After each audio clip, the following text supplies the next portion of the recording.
We all know what means getting high. As a matter of fact, that was a word that was taboo back in the 60s when the Doors sang that. Some radio stations chose to pull the song. I think one of the Ed Sullivan shows, I think that they banned the Beatles from singing words that were similar to that. Maybe it was a different expression, I don't remember. Regardless, it became part of the vernacular of our culture.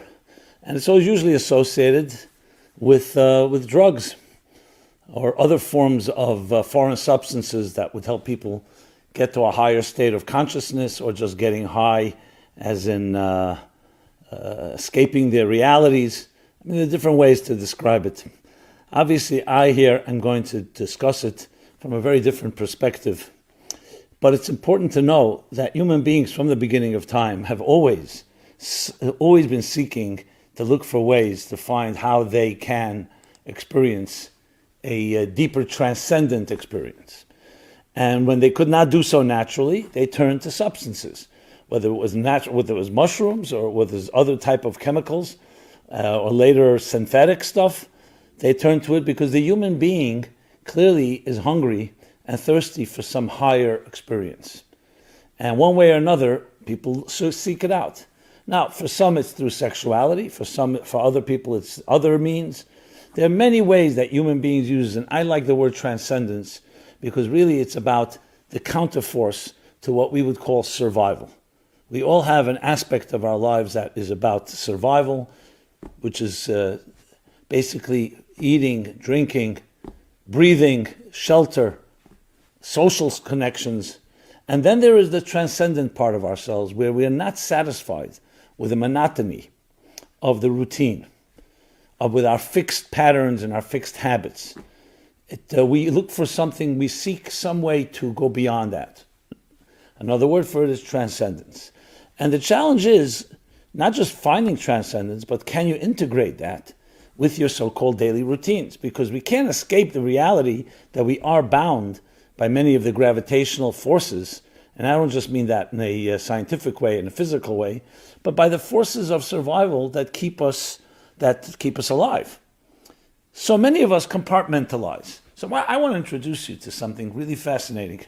It's a mystical concept based on actually a verse in one of the most cryptic prophecies, the Book of Ezekiel, that talks about a vision that he had. And there's an expression there that I believe, if you get to know it and you get to internalize it, it actually carries the secret to getting high while also being healthy, a healthy, natural form of getting high, while also balancing it with the other part of ourselves, which is being grounded in this world. Because what you ultimately see, and I've met many people who've experienced very deep levels of highs, whether it was through LSD or other forms of psychedelics, and they all say that though it opened our eyes to certain things, it was extremely dangerous. Some of my friends, people have told me, OD'd, and it was or even if they didn't, they burned themselves out and they could not return to regular life, day-to-day life. So which tells you something, that is it something that you can really integrate into a regular life? On the other hand, if you're really in need of the high, how do you balance the two? I was always intrigued by the Jimi Hendrixes, by Janis Joplin, by Jim Morrison, and by others, Miles Davis, who ended up being alive and not dying from an overdose. But the fact that they were such brilliant geniuses in their worlds, and they kept on going higher and higher and higher. They could not internalize it, integrate it into their lives, till the point they burned out, literally. Intrigued because the drive is a very powerful drive in the human being, and especially someone who's extremely creative, has a lot of energy going on. So a person like that is always looking and seeking to reach greater heights. But then at the same time, how do you internalize it? How do you balance it with a regular in a harmonic life that you can also live with your feet on the ground and not just with your heads in the clouds? So what I'm going to introduce you is two words in the Book of Ezekiel. And he says the following. He says that it's a vision of his. It's a mystical vision. He talks about a chariot. He talks about different forces at work. He actually uses a word that became the Hebrew for electricity. So he says, I see the energy. And the energy is running to and fro. In the Hebrew, rotzai and shuv, to and fro. So if you think about it, look at energy, you always see the symbol of energy is like a lightning bolt. A lightning bolt is always that jagged lightning bolt. It's the positive and the negative. That energy is generated by a sense of the tension that's created by the two poles, by the two polar opposites, a positive and negative energy. When they strike, they turn into something that is more powerful. Think of it in the sense like a pump. For a pump to really deliver, think of the heart. It needs to contract and expand. If it only did one, you wouldn't generate that type of power and energy. So he says, I see the energy running to and fro. Another way of putting it is yearning and returning. And yet another way is tension and resolution. Tension and resolution. Now, I remember speaking to one of my students. He was a cardiologist. He used to come to my classes very often. We still keep in touch online now. And he had a difficult life. A very difficult life in personal matters with his spouse, with his children. Sweetest guy.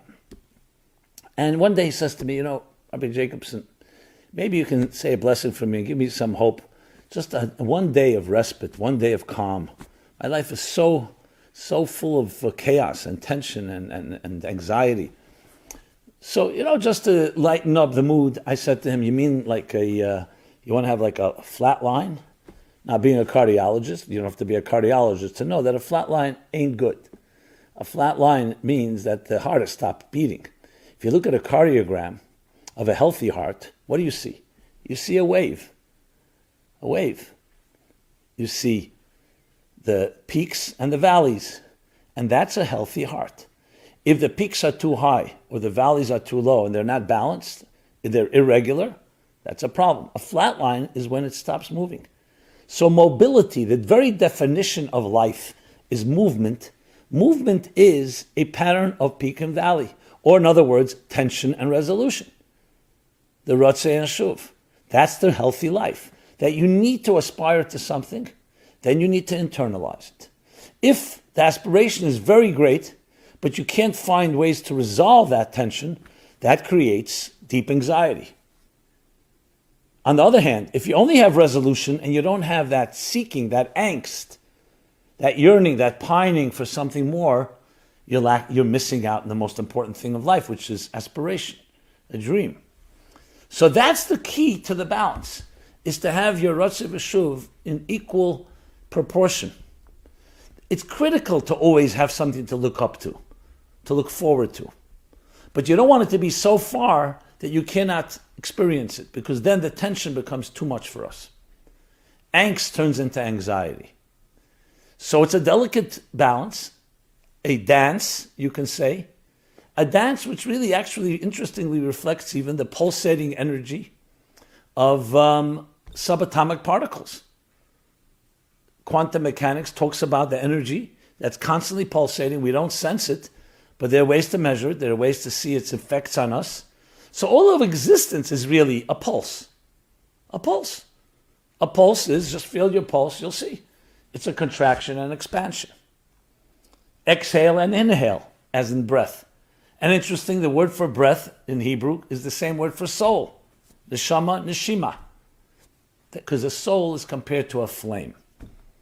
A flame is the best approximation, the thing that if you can physically try to visualize what a soul is like, what your soul, what my soul is like, a flame. What's unique about a flame? It's never at rest. It's always restless. It's flickering. The wick seems to be grounding it, but it's always licking the air, always licking upward. I share a story that I often tell. I write about it in the book, Toward a Meaning for Life, first chapter, Body and Soul. That there was a great mystic and a Rebbe, a great sage.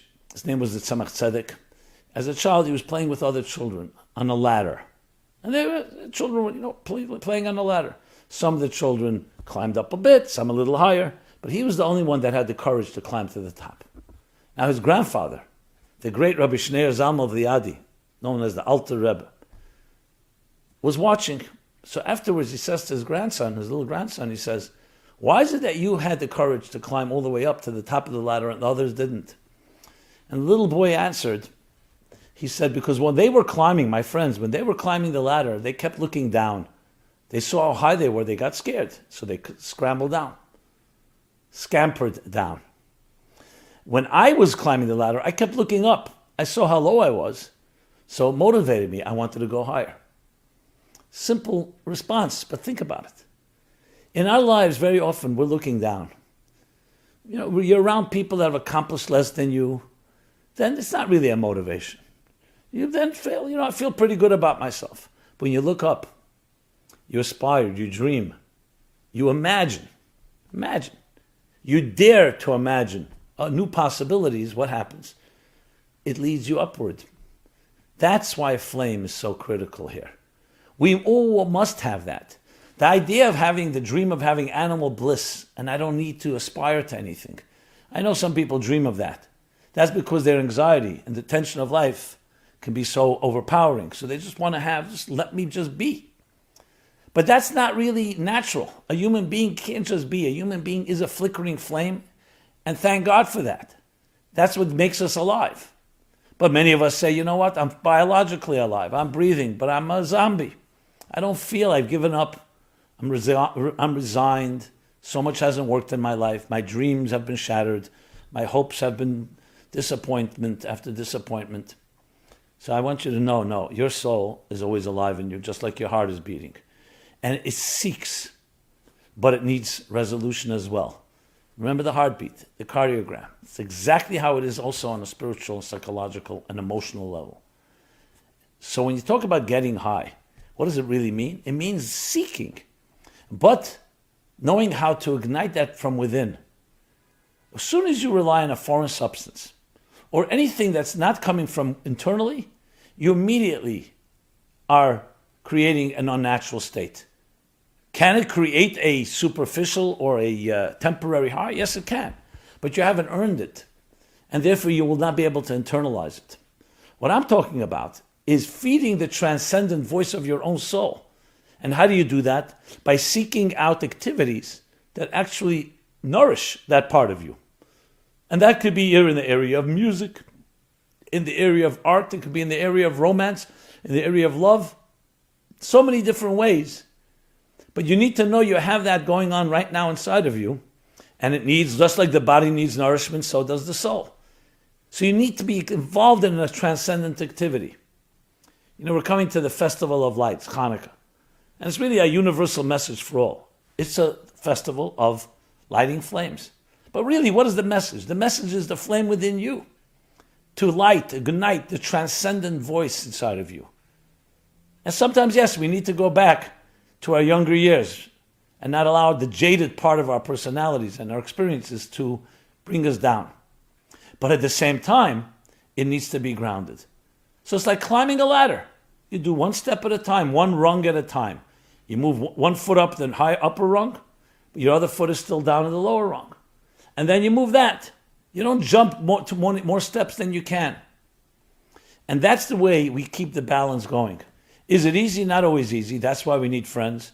We need mentors. We need some checks and balances. Because sometimes the temptation, when you taste transcendence, is so powerful, you just want more of it. And you don't have the discipline and the restraint and the discretion. It's like knowing when to stop and let that high, so-called, be absorbed within your being. And those are the two words that the prophet Ezekiel uses. Tension and resolution. The tension of healthy restlessness. Not the unhealthy tension of anxiety and fear and insecurity and being afraid of others judging you and all those other forces that really debilitate and demoralize us. I'm talking about a restlessness that motivates, that helps us grow. And that's how you light your fire. Yes. You light your fire. You light your inner fire that's already there, but sometimes is concealed, undercover. And as I said, there are many ways to do so. What you need to seek out are the things that make you excited. What are you passionate about? And I'm talking about healthy things, obviously. And then exercising those muscles. We all have different things that we are really excited about that is a form of transcendence. So you act on it, make it a discipline. a regimen each day, each week. Find a partner, someone that enjoys the same interest as you do. And there are many ways to do it, but it has to be deliberate. It doesn't just come automatically. And then, when you sense that there's that sense of satisfaction, or more than satisfaction, you really feel inspired, always make sure that the rest of you is going along with it. It's not an escape from your reality. You internalize it back. That is why it's vital that things be translated into action. I'll just speak for myself. In my seeking transcendence, it can become a very selfish act. It's about me transcending. But for myself, the grounding is when I interact with others. I'm speaking with you right now. Listening. Cross-pollinating. What does that do? That doesn't allow the fire just to escape and just go upward. It grounds it, that you have to deal with other people. You have to deal with family members. And you're not just escaping the reality, you're bringing that transcendence back into your life. Now, is it easy? No. It's a real difficult dance, because transcendence, by definition, is getting out of the doldrums, of the vicissitudes, of monotonous routines. But the key transcendence is when you discover that you transcend transcendence, and you realize, you know what, let me bring that transcendence back to a very basic meal. Even you're eating breakfast or lunch or dinner, you'd say, one second, there's nothing transcendent about it. Yes, there is. The mystics explain that the meal, the food that you eat, the drink you drink, is filled with sparks. Just like there are those subatomic pulsating particles, everything has sparks, potential. So when you eat the meal with good intentions, with using the energy for doing something good, you are actually elevating even the mundane, even the monotony, the boring routines, you're making them also transcendent. And that's the secret to the Ratzeh V'Shuv dance, that it's not just going upward, the flame, it's also coming downward, it's grounded. And at the same time, does not lose its restlessness. That's the challenge, to make sure that it's not too the peaks aren't too high and the valleys aren't too low, but like the cardiogram, the pattern of the heart's journey. That should be our journey. So, my friends, there's much to think about, much to do. You can reach great heights. And it's important to have, as I said, grounding elements that can help keep it in certain parameters, commitments, responsibilities. Often transcendent people can be free spirits, but you know what? They're not around. You can't rely on them. They're always flying, floating, as they say. Their hat is always somewhere else. The key of the ultimate transcendence is those that have that type of selflessness, where they don't get caught up in their own transcendence, which then becomes just another indulgence, but they don't learn that it's also part of being service to others, that transcendence is actually a force that elevates and unites us all. So, ignite your sparks, get high in the healthy, natural way, and bring it back to your own personal life and the life of your loved ones. Everyone, have a very good celebration of the lights, above all of your inner light, and please share, comment, like, give me your feedback. I'd love to hear from you. And let's together find ways to introduce our unique energy and spirit into things, and at the same time, internalizing it all. Be blessed. Have a very good week. See you again. Please check us out at meaningfullife.com for a full array of programs, scheduled literally on a daily basis, being updated. And if anything you think we should talk about or share, discuss, we're always open to hearing that. So don't be bashful. Everyone be well and be blessed. Thank you.